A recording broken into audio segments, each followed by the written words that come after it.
we just wanted to know, sir, because you were there during 26/11, you were working with Minister of Home Affairs as Under Secretary, and we have gone through your books also, a lot many interesting facts. The negligence from the part of government, you have mentioned about that. Exactly what has taken place during 26/11, because when the attack took place, our Home Secretary was there in Pakistan.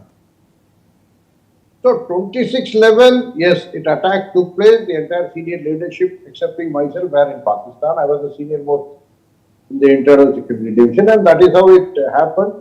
So the leadership crisis was there, and the minister was unattached. I have said the views unattached. He was not really involved. Yeah. He would, but at the same time, when the NSG was to go, he said, "I will accompany the NSG." He delayed the NSG deployment by around 8 hours. Shivraj Patil minister, of course, he was changed after that. But the question is whether the then government was they serious about terrorism. That is what, it is not about 26/11 or Makkah Masjid, yesterday Makkah Masjid's anniversary, or it is today, 18th May. Makkah Masjid, now we have completed 18 years. Makkah Masjid also, they let off the real culprits, they framed innocent people who got acquitted. In April 2018, the judgment came. 26/11 also, Gokul chart also, everywhere, including your STF office in Andhra Pradesh was bombed once in 2005. Yes. So there are a series of, in Andhra Pradesh only, Hyderabad only, I think there are other, all over India, other cases are there. The question is the seriousness of the then government. Were they serious of tackling the terror or not? Like the way we have tackled terror in 2008, 16, 2019, Balakot strike, and the current way we have tackled. Current times, it has been absolutely muscular response. This is how the terror is tackled. You have leave the perpetrator. See, there is no difference between the Pakistani establishment and their terrorists. But during 26/11 or during the previous regime before 2014, even Indian establishment was partnering with Pakistani terrorism. Yes. That is the biggest question. That is what needs to be brought before the people. The Indian establishment also was in partnership, in cahoots with the Pakistani during the talks methodology, dossier format, Aman Ki Asha, bringing their judges to India, bringing their SAFMA, they used to go South Asian Federation of Media Association. Those people will come. And I will tell you very interesting fact. Champions Trophy was happening in Jaipur in 2006. Pakistan, which always denies even the worst of the crime against enormous evidence, they voluntarily accepted 2 of their persons that consumed drugs. It is only a small olive branch to cover up a larger issue. Every time during the Aman Ki Asha, whether it is a SAFMA, whether it is a Pakistan team, whether any other delegation of these type of people is to come, there used to be trafficking drugs. You can read my book which is shown on that. Yes. Narcotics contains almost, contributes around 25 to 30% as per a statement in the parliament. 30% of the DIA report, 30% of the funding of terror. And who is to do narcotics trading? Not any crime syndicate. Even the Pakistan officials were doing, even the Pakistan cricket team was doing. See, why I am saying this? The same person, the manager of the cricket team in 2006 was the same person who also resisted to their team, every team member peddling drugs. And he was killed in 2007 March during the World Cup, Bob Woolver. So, this is the pattern. But after 2014, we are able to check that. Peddling, you see, so much of drugs has been coming from Kandla Port, from Mundra Port, everywhere the west coast. That used to otherwise convert it into for terror funding, what will be the magnitude? So we have controlled terror, there are hardly any, but Pahalgam happened. See, there are so many we stopped, but 1 or 2 still happen. And sir, one important question, Mani sir. In fact, the present generation wants to know as to what exactly has taken place during 26/11 in the Ministry of Home Affairs. Because you wrote there was no officer there. I was supposed to give orders.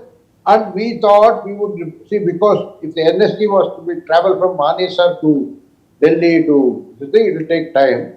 We had also suggested to the Honorable Minister's Private Secretary to take orders of the Minister so that local resources like the CISF could be deployed.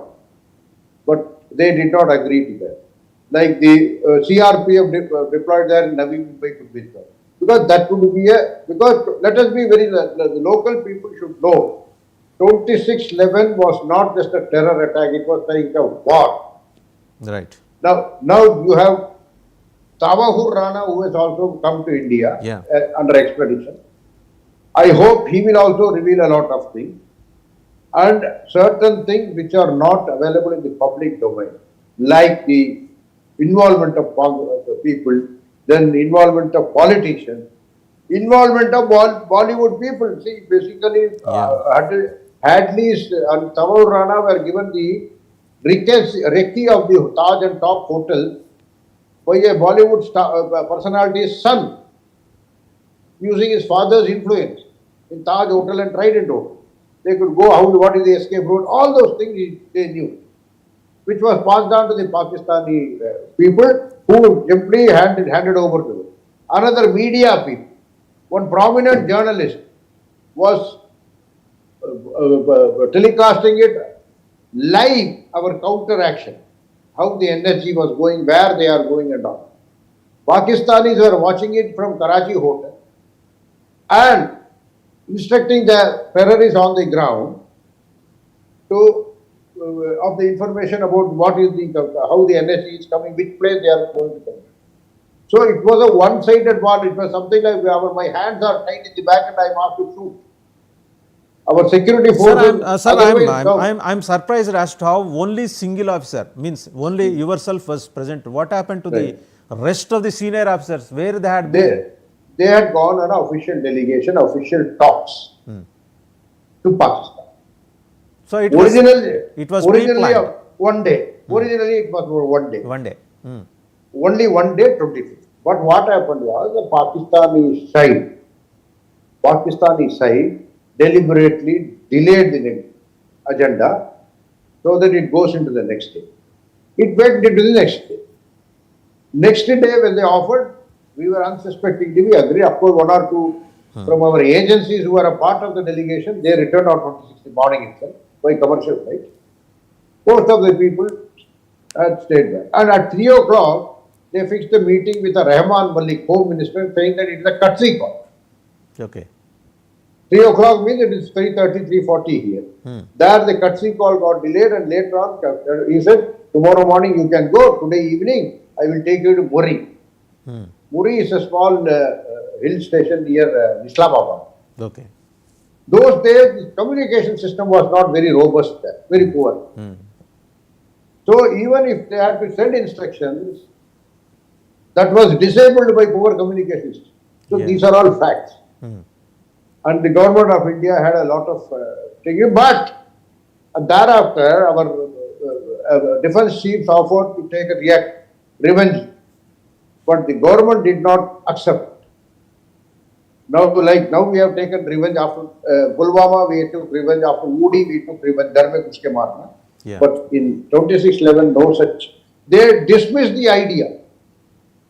And another very interesting fact I am telling you. On all security issues, a security person is always made national security advisor. Now we have last 10, 11 years, we have Mr. A.B. Doyle, a top class security person. After 26/11 was a security failure.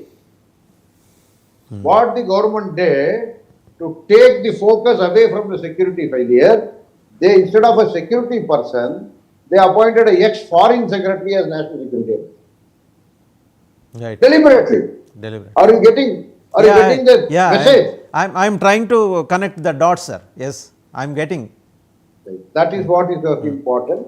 Now, 26/11, it was avoidable. We had so many inputs. We had fake currency notes leaking out of us. Almost 90% you have covered in your book. But for the sake of our audience, I want to pose two questions, sir. Straight questions.